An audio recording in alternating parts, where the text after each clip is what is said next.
দেশকে স্বাধীন করেছি, গুলি খেয়েছি, বম খেয়েছি, এইটার অবদান আমাদের হিন্দু নামে এই কলঙ্কর আমাদের ঘৃণা হয় আমি কিন্তু পৌঁছে দিতে, কারণ আমরা রক্ত দিয়েছি। বঙ্গবন্ধু জাতির পিতাকে আমরা মানি, আপনাকে আমরা মানি। আমাদের কি এই পরিণাম, এই ইতিহাস? মা বোনের ইজ্জত পারবো, ঠাকুর ভাঙবো, মন্দির ভাঙবো। আমি আজকে কর্মকর্তাকে বলে দিতে চাই, বিভিন্ন থানার কমিটির নেতৃবৃন্দকে বলতে চাই, ঢাকা দক্ষিণ উত্তর নেতৃবৃন্দ, জেলা পরিষদের নেতৃবৃন্দ, আমি অনুরোধ করব আমাদের কেন্দ্রীয় কমিটির নেতৃবৃন্দকে, আপনারা অতি শিগগির একটা মিটিং কল করেন। আমাদের একের পর এক এরকম হবে, এটা আমরা মাইনে নিতে পারি না। আপনারা অনুরোধ করব, আমরা একটা মিটিং থেকে আমরা চিন্তা ভাবনা করেন, আপনারা আমাদের যে সিদ্ধান্ত দিবেন, আমরা থানা কমিটি তেতুলিয়া পর্যন্ত যে আদেশ দিবেন, এই আদেশ পালন করে আমরা মেনে চলে যাব। সবাইকে ধন্যবাদ, সবাইকে নমস্কার, ধন্যবাদ সবাইকে।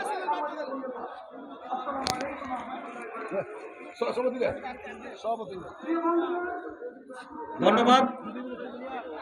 আজকের এই মানববন্ধনের মধ্য দিয়ে আমরা যে এখানে উপস্থিত হয়েছি, আজকের আমাদের বাংলাদেশ হরিজন ঐক্য পরিষদ আয়োজিত এবং কেন্দ্রীয় কমিটি এবং হিন্দু বৌদ্ধ খ্রিস্টান ঐক্য পরিষদ সকল নেতৃবৃন্দকে আন্তরিকভাবে শুভেচ্ছা অভিনন্দন জানাই। পাশাপাশি আজকে আমাদের মাঝে বক্তব্য নিয়ে আসছেন বাংলাদেশ হরিজন ঐক্য পরিষদ কেন্দ্রীয় কমিটির সভাপতি শ্রীমান কৃষ্ণলাল বাবু কৃষ্ণলালকে বক্তব্য রাখার জন্য অনুরোধ করছি।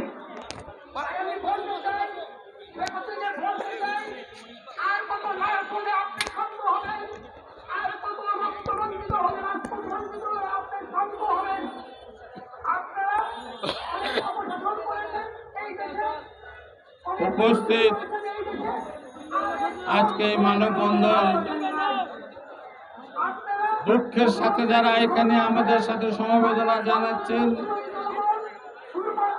বাংলাদেশ হিন্দু বৌদ্ধ খ্রিস্টান ঐক্য পরিষদের সম্মানিত যুগ্ম সচিব এবং পূজা কমিটির নেতৃবৃন্দ এবং থানার নেতৃবৃন্দ সহ আমার কেন্দ্রীয় নেতৃবৃন্দ, যুব নেতৃবৃন্দ, ছাত্র নেতৃবৃন্দ সহ মহিলা মা বোনদেরকে আমি ধন্যবাদ জানাই।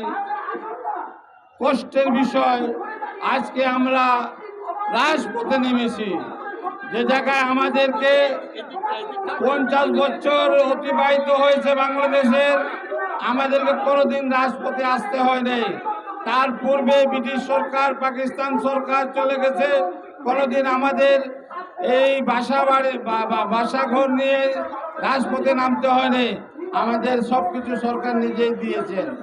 আজকে কিছু আমাদের কারণে আমাদের গোবিবাগ বিগত 3 বছর যাবৎ উচ্ছেদ অর্ধেক করে পুনরায় উচ্ছেদের প্রয়ত্ন করছে, যা আমরা মেনে নিতে পারি না, যেহেতু আমাদের কোনো নিজস্ব জায়গা জমি ঘর বাড়ি নাই।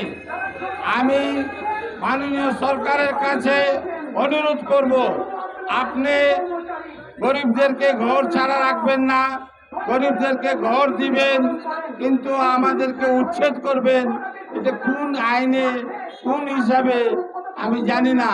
আমরা রেলপথে গেছি, রেল মন্ত্রণালয় আশ্বাস দিয়েছেন, ঢাকা সিটি কর্পোরেশনে গিয়েছে, তারা আশ্বাস দিয়েছেন আপনাদেরকে উচ্ছেদ না করে কোনো জায়গায় আমরা নেব না।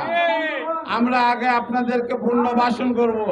আমাদের আজকে যে প্রতিবাদ, আমাদের উচ্ছেদ না করে এই গোবিবাগ টিটিপাড়ার হরিজন কলোনির জনগণকে আগে পুনর্বাসন করুন, পুনর্বাসন করার পরে আপনার জায়গায় উন্নয়নের জন্য নেন, আমাদের কোনো বাধা নেই। আর যদি না করেন পুনর্বাসন, উচ্ছেদের তালেই থাকেন, তখন হরিজন আজকে এখানে 10 জন দাঁড়িয়েছে, কালকে 10 লাখ দাঁড়াবে, এটি মনে করবেন। আমরা যে কোনো মুহূর্তে বাংলাদেশের এই পরিস্থিতি ঠেকাতে গিয়ে সারা বাংলাদেশের আমাদের জেলায় 54 জেলায় আমরা প্রতিবাদ করার জন্য বলেছি, এবং প্রয়োজন পড়লে তাদেরকে ঢাকায় এনে আমরা প্রতিবাদ করে রাস্তায় আমরা অবস্থান করব।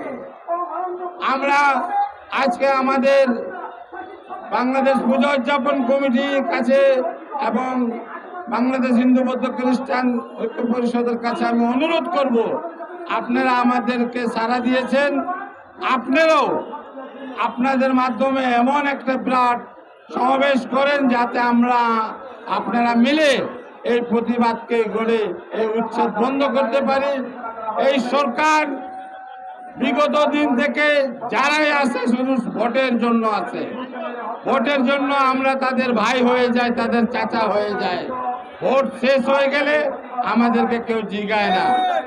আমরা যদি বলি আমাদের বাপদাদা এখানে অবস্থান করেছে, এখন তারা নতুন পায়তারা নিয়েছেন, চাকরি থাকলে থাকবে, চাকরি থাকলে থাকবে না। আমরা চাকরি তো করেছি বাপদাদার আমল থেকে, আপনারা আমাদেরকে বিভিন্ন কৌশলে বের করেছেন।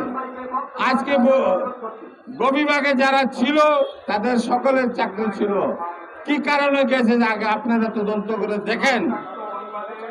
আজকে চাকরির